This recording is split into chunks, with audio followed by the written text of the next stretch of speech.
without any further ado, Tony, I'm going to come to you first, please, if I may. Is that why you gave me the microphone? Absolutely. And these are some questions and topics that we have basically circulated through the committee, talked to some of the membership about, and we're just intrigued to hear the answers. Tony, what pressure are box makers under to become visibly sustainable? And is this pressure from brand owners? Is it from the retailers? Is it from the consumers? Or is it self-driven for our own marketing and positioning? Dan, I think it's a combination of all of the things that you said. I mean, during the last downturn of 2007, 8, 9, sustainability was sort of put on the back burner, so to speak. But we have seen a continuum of developments from the front side, which we call the consumer, and then the back side, which is ourselves, in a sense that we are, we see it as a natural advantage. So it is for us to push the whole sustainability agenda because of what I said earlier, that we are a fantastic product for this generation. We have the best recycling system. It's been going since the inception of our business, especially in Europe, I would say, because the product is needed. There's not enough kraft liner, so we need recycled paper. So, and for all the reasons that we've already said of renewability and biodegradability, this product is a great product for a sustainable world. Of course, there is the growing pressure of everything that Matt talked about, and I think that's growing. You look in Europe and how Europe's Green Deal is legislating to try and give Europe some sort of competitive advantage against, the big bad Americans, for example, with the IRA that they're putting in, which is very good news for the Americans, but it's very bad news for Europe.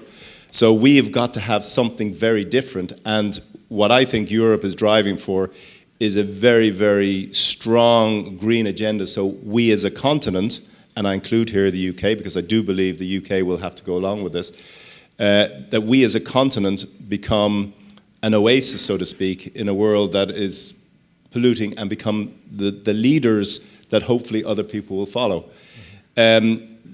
Do we have to be visible? Of course we have to be visible. We have to really promote. I think it's a big advantage to our industry. And as I said earlier, it's a big advantage, I think, for all of you, whether you're going to your local schools, as has just been said by Steve, or whether you're going to your own kids, or whether you're dealing with your customers, to continue to talk about sustainability and our product and its natural advantages. And eventually, we do have a big fossil fuel lobby that is much better funded than we are as industries. You talk about FEFCO or SEPI, but relative to the petroleum industries, we're buttons. But we have a big advantage that we need to drive home. Donald, can I also pose that same question to you? Where does that pressure come from? Is it about visibility for us? Because as Tony alluded to, as an industry, we're sustainable by nature. We've just not been very good at talking about it. Yeah. So I hope you can all understand me as a token Scotsman up here. I echo a lot of what Tony was saying. What we see in terms of pressure, it's coming from consumers, predominantly through premium and luxury brands initially. Sustainability there is moving away from plastics and hybrid packs to paper-based packs, where we've got a great opportunity as an industry. I think it's really interesting for us. We've measured our carbon in our business, Scope 1, Scope 2 and Scope 3. And Scope 3, that's all our downstream emissions, are about 90% of our contribution. So that's paper, it's carbon intensive. So as sheet plants, what we can do is really use design to reduce the amount of material we use, clever packs, innovation. So I think that's where the sheet plant should focus. And you need to look at your customers, and the closer they are to the end consumer, the more pressure you're going to have. There's less pressure industrial kind of B2B packaging. So consumers and focus on design, continuing to reduce weights and amount of packaging. Neil, do you have any additional thoughts on that? So in terms of visibility, I mentioned earlier in today's meeting about we undertake market research interviews, and we interviewed about 40 or so brand owners last year, and in the middle of the summer it was they were coming out of COVID, so what were the new things that were important for them? And it was overwhelming about sustainability. And so we said, well, brand owner, where's the pressure coming from? Yes, very publicly with consumers, so that was evident, and the consumer pressure on retailers was very strong. So the brand owners were saying, we're under pressure by the retailers. And the retailers were putting targets on brand owners for reducing packaging and not cost saving, but reducing material content. And that was a very important part of the next stage. And they said, and we want this because of in the environmental pressures that are on us. So if it's gone to consumers, brand owners, it's on us. And the feedback that I get from sheep plants is, we talk about sustainability all the time. 10 years ago, we never did. So the pressure is there. Mm-hmm. Okay, and we're going to move on to the next question, which, Maya, I'm going to come to you for this one to start with. How do we prove our improving sustainability? So is measuring CO2 the starting point? Recycling rates, are they just the better measures of success? Or can we just list initiatives that we're actually undertaking? I agree with the other panelists that fiber-based packaging is really a sustainable solution. So actually I think this is a good momentum for fiber-based packaging to stand up. But what we need as a sector, I think, is more strategic and collaborative approach. So as Tony mentioned, I think the fiber-based packaging has so many advantages, like for example, renewable carbon. Fortunately, also the European Commission has finally understood that the material sector cannot be decarbonized, otherwise we would have very few organic materials around. But the Commission has stated that we need to source the carbon from sustainable sources. So we need to phase down the use of fossil carbon and instead use sustainable sources such as bio-based carbon, recycled carbon and CO2-based carbon. So renewable carbon is something that I think we should speak more about. And the other topic is recyclability. As far as I remember, FEFCO stated that the recycling rate of corrugated packaging at the moment is around 89%, which is far beyond any other packaging materials. And there's also a study from Dartmouth University, if I remember correctly, which states that that fibers that originate from corrugated packaging can be recycled 25 times without really loss of quality. So those are huge advantages that I think we as sectors should communicate more about and obviously back it up with data. And then I just add one more thing. I think we also need cases, interesting specific cases, like on applications, related LCA results. So those things I would like to highlight in kind of how can we show up and show that we are really sustainable. Mm-hmm. Neil, have you got anything to add there in terms of how do we actually prove that we're improving? I do. The big thing for me is about measurement. And the reason that I've got a piece of paper here is because this is a very, very complex issue. And the reason I've got this piece of paper here is to try and remember what the simple, straightforward, pragmatic answers in my mind are. And I think on recycling, Maya says about the recycling at 89%. Anybody know what the recycling rate of plastics is? Roughly? I have 45 over there. Any others? About 8. So somewhere between 8 and 45. So it's about 23 to 25%, the recycling rates of plastics packaging. The reason I know that is because I was on a stage at the FPA, the Food Service Packaging Association, and with a person from the plastics packaging industry. And they were whooping and hollering for 23 to 25%. So that was the first statistic. I thought, crikey, look at the comparison between that, 89%, 25%. Second one, they said, it takes 140 million tonnes, or 140,000 tonnes, or 140 tonnes to make 100 tonnes of recycled plastic. So the wastage figures are enormous. So another statistic, as Maya said, the fibre content of recycled paper, you could use it, I mean, I had 15 or 16 times, but I think you're right, it's at the 20. There is if you read Packaging Europe last week, there was a whole load of things about sustainability, and one of them was about how many times does something need to be recycled before it's economical and beneficial from a sustainability point of view, 10 times. So we are double, so we're industry leading, we're world leading. So for me, CO2 I have a real problem with, because at a sheet plant level, it's not a pragmatic measure, but recycling rates is a really straightforward one, and we're streets ahead, and we should make more of it. I'd like to move the discussion now towards carbon offset schemes. Donald, what are the arguments, practicalities and benefits of the carbon offset schemes? So yeah, in terms of carbon offsetting, this is what businesses can use to offset those hard to eliminate emissions. So diesel trucks to deliver, gas heaters, refrigerants and air conditioning. There's a certain amount of emissions are very, very difficult with the current technologies we have to eliminate. So what businesses can do is offset those.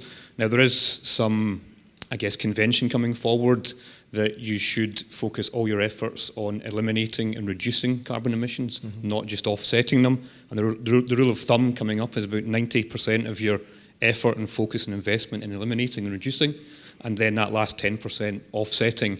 When you then come to offset, there's different ways you can do that, and we as a sheet plant have taken steps to do that. So we've projected 27 years ahead to 2050. Quite difficult thing to do, because we're trying to be net zero by 2050. But we've done that estimation, and we've started to invest in carbon offsetting. We've chosen to invest in forest projects in Scotland, where we actually emit the CO2. We've made that commitment to our customers. And we feel that because we think it's a gold standard way of doing it, it stands up to a lot of scrutiny, because there is a lot of scrutiny in carbon offsetting just now that you need to be aware of. If it looks cheap and too good to be true, it probably is.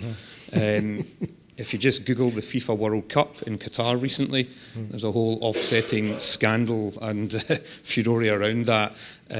So if you do offset, which you probably will if you want to commit your business to the race to zero by 2050, make sure that you look really carefully at what you're offsetting with and how you're making that investment. Maya, would you like to add to that? Yes, I totally agree that we need various actions to mitigate climate change, but that the focus should always be in reduction of fossil emissions. And I think there's a lot of scientific literature on this. For example, IPCC, the International Panel of Climate Change, and also, as you refer to the Science Based Targets initiatives, they say that if you want to become carbon neutral, you have to reduce your fossil emissions at least by 90%, and then the rest, 10%, can be tackled with offsetting. The offsetting or the voluntary carbon market at the moment, it's a bit wild, as you pointed out. The quality of the offsetting projects varies a lot. And then there is also a bookkeeping issue. For example, in Finland, as many of you know, over 70% of our country is covered by forests. And Finland has actually quite ambitious target as a country to become carbon neutral by 2035. And in our national target, we count, for example, the forest sinks. So our forest sinks can then not be kind of placed on the voluntary markets because they cannot be double counted. So also this issue of double counting is something that you have to be careful with if you're using offsetting. Actually, just recently, I was reading about insetting. Does any one of you know what is insetting? Yeah, some nodding. Insetting means that you are actually doing carbon removals, but in your own value chain. For example, if you own forest, you plant more trees. Even in hotels like that, if you own some land, you could plant trees. So I kind of like the idea that you could also, in the carbon removals, focus on your own value chain, scope 1, scope 2, or scope 3. I'm going to move the conversation now towards the cost implications. Tony, can I come to you? How do we, as an industry, how do we measure or justify cost versus the benefit? So in other words, should these projects have a payback period, for example? I think the cost benefit is that you're not going to be in business if you don't actually do them. Mm-hmm. I think the reality is that when we scope out a lot of our projects, the returns are small efficiency gains and things like that. But at the end, if we don't do them, the costs are going to rise on the other side of it in time. A good example of that is when we replaced our recovery boiler in Nettingsdorfer, which cost us 130 million. The return was pretty mediocre. It was like 7 or 8% because of efficiency. But as the cost of carbon credits has gone up, that return has actually gone into the 20%. Yeah. And I think everything that I've said earlier and what's been repeated here is that all of this environmental stuff is going to continue to cost industry more and more. So if you're not ahead of the curve, you're going to be so far behind it that the cost of not doing anything is going to put you at a big disadvantage, especially for the big energy users. I mean, smaller companies can probably adjust quicker, but the big energy users, if you're not ahead of it, you're going to be in trouble. And just going back to the greenwashing question, the reality is that we will have to reduce our carbon footprint and all of the things by ensuring that we are completely compliant. I don't believe that offsetting is going to be a thing in the future. I think it'll, as the guy said earlier, Matt, it'll take you to certain. We'll take this as a step journey, but in the end, we are going to have to be carbon neutral. End of story. And it's not about planting. You should be planting trees anyway for the good of the planet, but in you'll need to find new technologies to actually ensure that you don't are you carbon neutral? Donald, can I put that question to you as well, and maybe just a tiny bit of a little caveat on it? Is it just a cost of doing business? Is this something, do you think, that can be passed on? Yeah, I think the cost thing is really difficult, to be honest. I think as a business you have to be really committed to it, you have to believe in it. And if we listen to what Dr. Winning spoke about earlier, I was fascinated about the length of a chip, because I'm from Glasgow as well, so chips are very important. But the cost is a hard one to look at just now. In 2050, most people in this room will be retired. So you think, right? So why does this bother me? Well, the way we've looked at it in our business, one of our customers is a company called Diageo, the biggest drinks company in the world, and they've committed to half their Scope 3 carbon emissions by 2030. That's only 7 years away. As a supplier to them, we have to therefore half our impact in 7 years. And given we're in packaging, which is great, and we've spoken paper-based packaging is a good place to be, the risk is a company like that may decide to half their impact and their emissions by halving the amount of packaging they buy. Now that won't be good for everybody in this room, so we have to innovate and get on the front foot here and design things, design packaging to be efficient. And also, Tony touched on capital investment and slim returns, and it can be slim returns. So, one thing you can do in your business, you can look at your capital investments, and rather than doing your normal payback criteria, you can say, well, this investment must reduce our intensity ratio of carbon. And if it doesn't do that, then in our business, we're setting a cost of the additional carbon at £200 a tonne. So we can put that into that calculation to make sure that we as a business are doing the right thing. And Donald, do you feel, are customers prepared to pay more for green, or do they expect it at no additional cost? Yeah, it's a good question. if the packaging's, so corrugated and paper-based packaging is in a good place already, so customers who are already buying that type of packaging don't expect to pay more.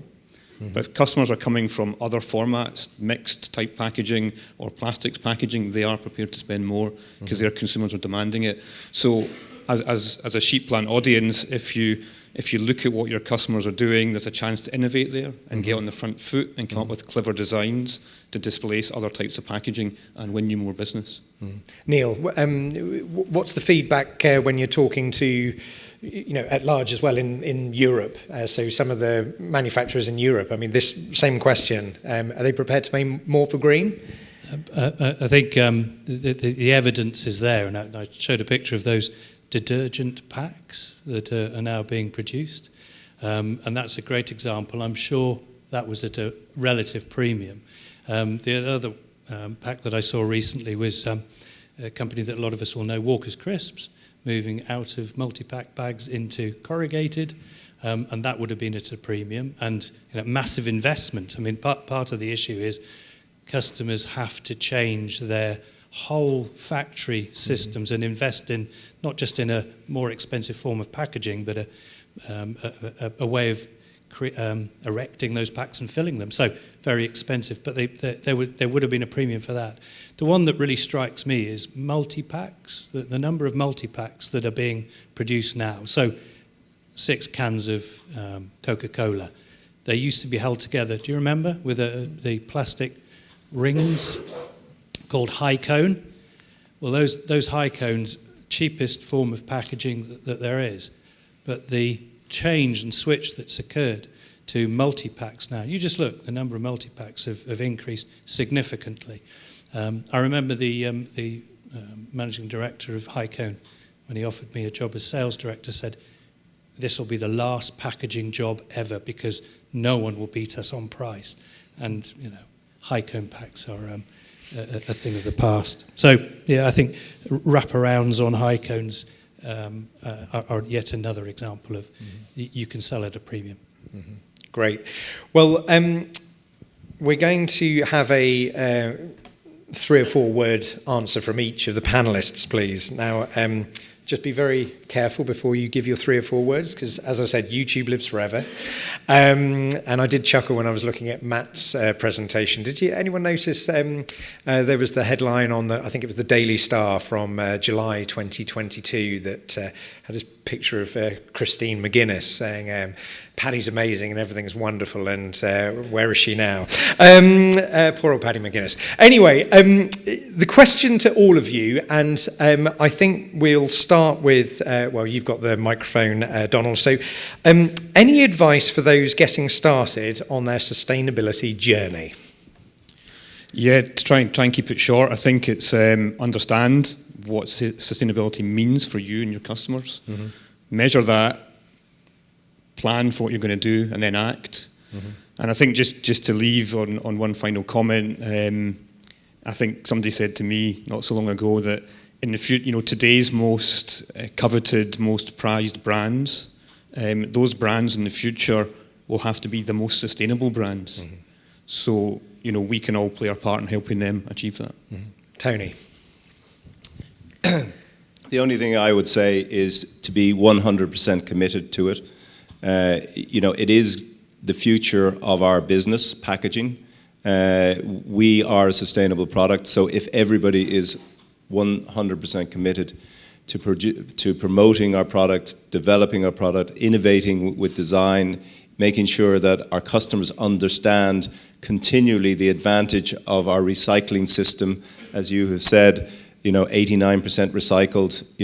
We always use the example in Smurfit Kappa that even if the plastics industry were ever to get to the level of our recycling rates, which is not going to happen, but if they did, there'd still be 11% or so going into the soil, into the sea, that would never be recycled and will always be in the human supply chain or human food chain. So be really committed to the whole issue of sustainability. It is the natural advantage we have for our generation and our kids' generations. Maya? Okay, to add on these very good comments, I would say that people matter So in the company, the attitude of the management group, of the CAOs, it matters a lot. If they are committed, you can see it in the organization. And then another thing, engage your whole organization. Be inclusive, so that everybody has a part to play in your organizations in the sustainability work. Wonderful. Neil, down to you.